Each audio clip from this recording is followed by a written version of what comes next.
Pemirsa memanfaatkan lahan desa 1 hektar untuk budidaya semangka, telah panen belasan ton semangka. Beli sekilo diinjak jadi 5 kilo. Asa.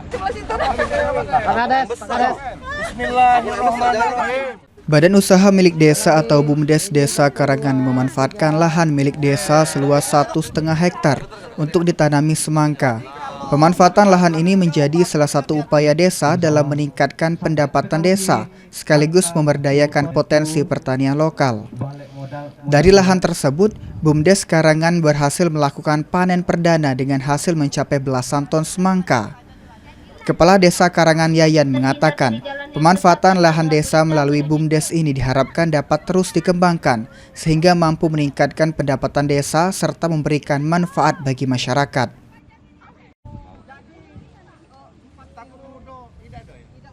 BUMDes Sejahtera Desa Karangan, dan alhamdulillah hari ini kita dapat menikmati hasilnya. Mudah-mudahan BUMDes Desa Karangan semakin maju dan mendapatkan PAD yang sangat kita harapkan. Amin. Ini dijual ini. Ini dijual. Jadi hasilnya ini kita jual dan sudah ada penampungannya sudah ada. Berapa Jadi, per kilo? Per kilonya itu kita jual di 8.000, Pak. Pemerintah Desa Karangan berharap program pemanfaatan lahan melalui BUMDes ini dapat terus berkembang. Kedepannya tidak hanya semangka, namun juga tanaman pertanian lainnya, sehingga mampu meningkatkan pendapatan desa serta kesejahteraan masyarakat. Anggi Perkasa, PAUL TV.